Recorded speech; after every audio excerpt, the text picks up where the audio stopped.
देश की राष्ट्रीय एकता को सबसे बड़ा खतरा आतंकवाद से है।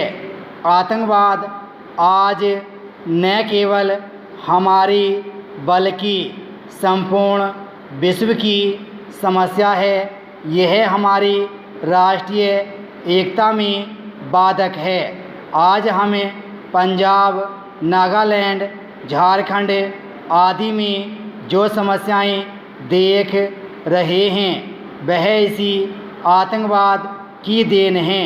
पिछले 2 दशकों में इस आतंकवाद ने इन राज्यों में अपार क्षति पहुंचाई है। इन सब के अतिरिक्त अलगाववादियों ने भी हमारी एकता को भंग करने का असफल प्रयास किया है। राष्ट्रीय एकता में बाधक अनेक शक्तियों में अलगाव की राजनीति भी एक है। यहाँ के राजनेता वोट बैंक बनाने के लिए कभी अल्पसंख्यकों में अलगाव के बीज बोते हैं, कभी आरक्षण के नाम पर पिछड़े वर्गों को देश की मुख्य धारा से अलग करते हैं, तो कभी किसी विशेष जाति, प्रांत या भाषा के हिमायती बनकर देश की राष्ट्रीय एकता को खंडित करने की कोशिश करते हैं। जम्मू कश्मीर का विशेष दर्जा हो, खालिस्तान की मांग हो, असम या गोरखालैंड की पृथकता का आंदोलन हो, सबके पीछे वोट की राजनीति ही दिखाई पड़ती है।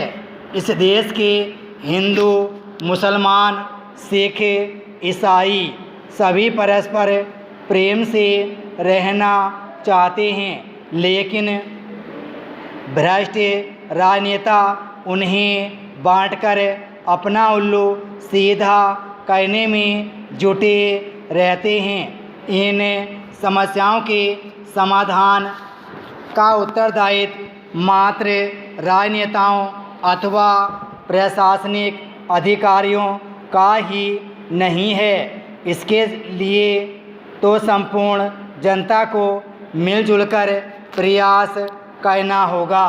इतिहास साक्षी है कि अनेक धर्मों, अनेक जातियों और अनेक भाषाओं वाला यह देश अनेक विसंगतियों के बावजूद सदा एकता के एक सूत्र में बंधा रहा है।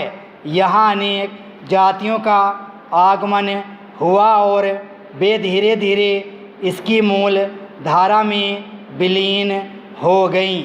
उनकी परंपराएं, विचारधाराएं और संस्कृति इस देश के साथ एक रूप हो गईं। भारत की यह विशेषता आज भी ज्यों की त्यों बनी हुई है।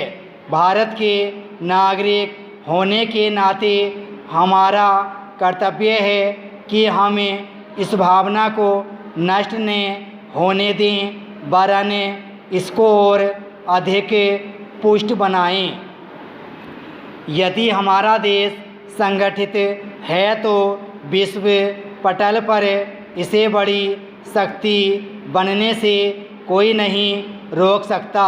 हमें यह नहीं भूलना चाहिए कि जो राष्ट्र संगठित होता है उसे न कोई तोड़ सकता है और न कोई उसका कुछ बिगाड़ सकता है।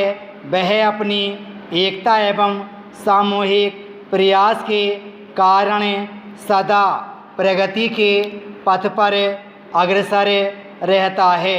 कई बार हमारे दुश्मन देश या पैसे के लिए सब कुछ बेच देने वाले कुछ स्वार्थी लोग अराजकता एवं आतंकी कार्यों द्वारा हमारी एकता को भंग करने का असफल प्रयास करते हैं। विराम स्टॉप।